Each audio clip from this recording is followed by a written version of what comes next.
તો બ્રહ્મભૂત પછી એનો આત્મા કેવો હોય? પ્રસન્ન, હંમેશા પ્રસન્ન. કોઈ મારે, કોઈ અપમાન કરે, તિરસ્કાર કરે તો એની આનંદ, બહુ આનંદથી પોતે બોલે, આનંદથી. અને કોઈ દર દુઃખ ના લાગે, મને કેમ મૂર્ખ કહ્યું, કેમ આમ કહ્યું. તો પ્રસન્ન આત્મા હોય બ્રહ્મભૂત. પ્રસન્ન આત્મા ન સોચતી ન કાંક્ષતી, કોઈ જાતનો શોક ના થાય. કે દુનિયામાં ગમે એટલી પોતાની નુકસાન કે પોતાની એ થાય તો એનો શોક ન કરે કે મારી વસ્તુ જતી રહી, મારી વસ્તુ હતી ને જતી. મારી હતી નહીં, જવાનું ક્યાં છે? આપણે માન્યું છે તો દુઃખ છે, નથી માન્યું ક્યાં દુઃખ છે? તમારો દીકરો છે એ જરા થોડોક અભણ પણ હોય, બીજાનો છોકરો ભણેલો ડિગ્રીવાળો હોય, કોઈને રસ્તામાં કોઈ મારે તો તમને દુઃખ ના થાય, રખડે તે મારતો હોય છે. પણ તમારા છોકરાને તો તરત કેસ કરીએ. એટલે આપણું મકાન કોઈ મારી નાખે દુઃખ થાય, બીજાનું બળતું હોય તો બળે.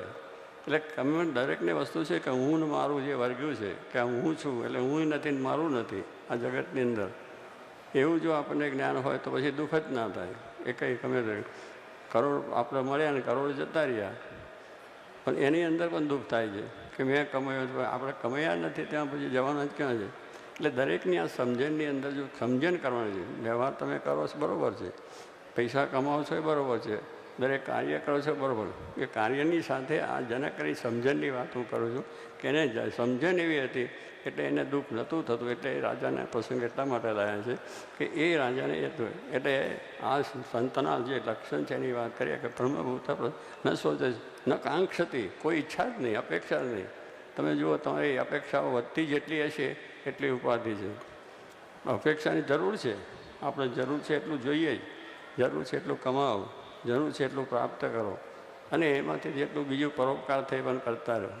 એટલે એવું નથી કંઈ ના જ કરીએ, અપેક્ષા ના રાખવી. અપેક્ષાથી જ વધારે આપણી જરૂરિયાત કરતાં વધારે ભેગું કરો એટલે પછી બધું આપણે દુઃખ થાય છે અને એનાથી ઉપાધિઓ પણ થાય છે.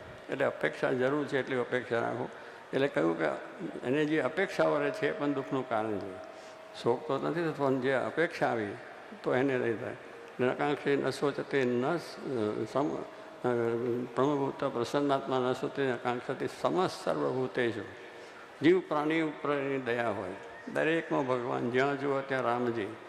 પશુ પંખીની અંદર પણ ઝાડ પાનની અંદર પણ ભગવાન છે, દરેક મનુષ્યની અંદર ભગવાન છે. આ દ્રષ્ટિ મળવી આપણા હિન્દુ ધર્મની વાત છે. અને આપણા જે અવતારો થઈ ગયા છે, આપણા જે ઋષિમુનિઓ થઈ ગયા છે, ભાગવદ્ ગીતા ઉપનિષદ ગ્રંથોનું વાંચન રાખવું જોઈએ આપણે, તો આપણને આ જ્ઞાનની ખબર પડે, એવા મહાત્માનું ઓળખાણ થાય. પછી ગમે ત્યાં બાજી પડીએ તો કંઈ થાય નહીં, કારણ કે આજે ભગવાન લગ્ન પહેરે એટલે બધું ગુણ આવી ગયા એવું નથી. એની અંદરનું તપાસ કરીએ જાય એને થાય તો એવા જે મહાત્માઓ છે એનો લક્ષણ આ છે. અને એવા મહાત્મા થયા તો થાય છે. તો કહેવાનું છે કે એ પ્રમાણે સમસ્ત સર્વભૂતેષુ, દરેકમાં દયા જ હોય. એને મારે તાળન કરે તો એનું સારું જે છે. અમારા જોગી મહારાજ જતા દરરોજ એમને ઘણું કોઈક અપમાન કરે, તિરસ્કાર કરે, બીજું હોય તો ભગવાન એનું ભલું કરો. એને કોઈ દિવસ એમ ના કે તારું ખોટું થઈ જાય. એ પછી ગમે તે દેશ વેશનો કોઈ ધર્મનો હોય, ગમે તે માણસ હોય, પોતાને પાર કરો એના ઉપર એક દયા છે. તો કે સમસ્ત સર્વભૂતેષુ મદભક્તિ લપતે પામે. એટલે ભગવાન કહે છે મારી ભક્તિ કોણ પામે છે?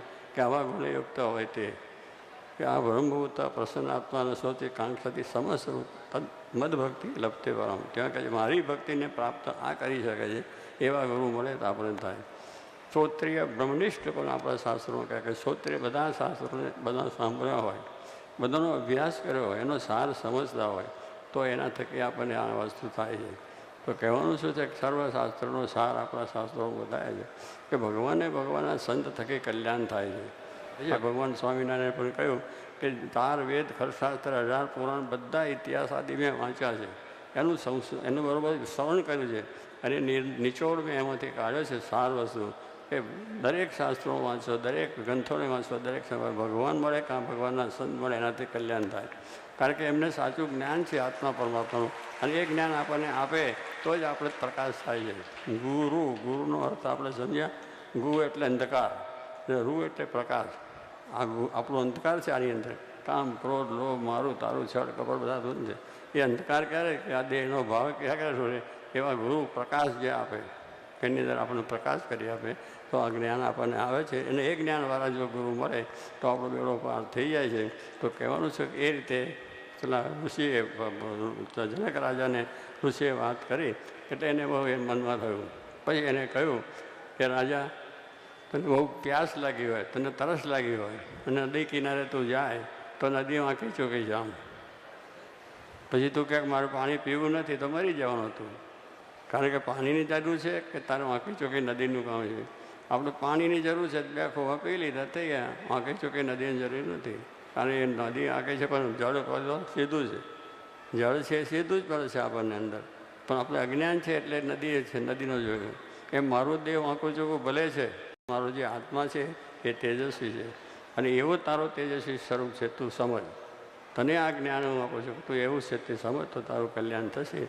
તો એ પ્રમાણે રાજાને જ્યારે પછી જ્ઞાન થયું ત્યારે પછી તે સભાનો બીજો પ્રસંગ કહે છે કે સભા હતી એની અંદર પછી બેઠા હતા અને દરરોજ પછી પોતાના રાજની અંદર કથા ચાલે, સુખદેવજી જેવા સંતો આવે જે વાંચે. અને એક વખત એમાં આના શહેરમાં અગ્નિ લાગ્યો, પોતાનું રાજ મહેલ બીજું ત્રીજું બધી બલ્લા આગ એટલી મોટી લાગી કે આખા શહેરમાં એક થઈ ગઈ, એટલે આખા શહેરમાં લાગે એનું મહેલ બધું લાગ્યું. તમામ બેઠેલા આપણા બધા હોય તો આપણે એમ તો થાય કે આ એકનો છે, આપણે જરા બચાવી લઈએ એટલે આપણું ઘર છે બીજું ત્રીજું કરવા ઉઠ્યા, બધા ઉઠી ગયા.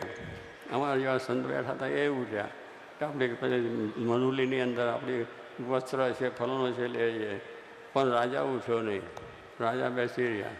પછી એ પેલા પુરાણી કહ્યું સંતે કે તમે કેમ નથી, આ બધું તો તમારું છે, રાજપાટ બધું તમારું. તો રાજા શું બોલે કે આ મિથિલાપુરીમાં જે કંઈ લાગે છે એમાં મારું કાંઈ જ નથી, મારું કાંઈ જ નથી, મને દુઃખ શાનું થાય? તો એવા જે મળે જ્યારે એમ જેમણે કહ્યું મારા શ્રીજી મહારાજ પોતે આવ્યા, એમના સંત ગુણાતીત જેને કહીએ છીએ, ગુણોથી પર છે, ગુણ જેની અંદર કંઈ છે નહીં, દૈવી ગુણો ચૈતન્ય ગુણો જેને પ્રાપ્ત કર્યા છે એવા ગુણાતીત સંત જેને આપણે અક્ષર પુરુષોત્તમ કહીએ છીએ, એ ગુણાતીત સંત એવા હતા. તો હજારોનો કલ્યાણ એમના થયા. પછી ભગતજી મહારાજ ગયા, શાસ્ત્રી મહારાજ, યોગીજી મહારાજ પણ એવા સંત હતા. એમાં યોગીજી મહારાજના દર્શન તો ઘણા એ કર્યા પણ છે, શાસ્ત્રી મહારાજ કોઈ વૃદ્ધ છે તો કરેલા છે. તો એવા એ સમર્થ સંતો હતા અને એ સંતને લઈને એમના સમાગમથી હજારોને આવું જ્ઞાન થયું છે. અને એ જ્ઞાન થયું છે તો આપણે આ બધા અહીંયા આવીએ છીએ એટલે આપણી જે શ્રદ્ધા છે કે ગુરુને વિશેનો ભગવાન પરનો ભાવ રાખીને જો એને વિશેનો આપણે ભક્તિ કરીએ, એમનો સમાગમ કરીએ તો આપણો બેડો પાર થઈ જાય છે.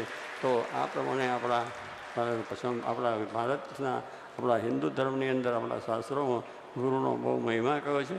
ભગવાન તુલ્ય સંત હોય છે અને એ પ્રમાણે એમના સમાગમથી, એમના દર્શનથી અને એમની વાત સાંભળીને જીવમાં ઉતરવાથી કે આત્માનું જ્ઞાન જ્યારે પ્રાપ્ત થાય છે, પરમાત્માના સ્વરૂપનો મહિમા સમજાય છે, ત્યારે આપણે માયાને તરીએ છીએ, માયાથી પર થઈ જવાય છે અને આ અનેક જન્મના દુઃખ ટળીને કેવળ ભગવાનનું જે ધામ છે, ભગવાનનું જે પરમ સુખ છે કે ત્યાં જઈને કંઈ પરિજન્મ રહેતું નથી, એવું ધામ પ્રાપ્ત થાય છે. તો આજના ગુરુમત દિવસે આ બધાના જીવનમાં આવું જ્ઞાન થાય એવા ગુરુની પ્રાપ્તિ છે અને એના થકી આપણે આપણા શાસ્ત્રોનું વાંચન કરીએ. પણ એવા સંત જ્યારે મળે ત્યારે શાસ્ત્રોના અર્થો બરાબર સમજાય છે.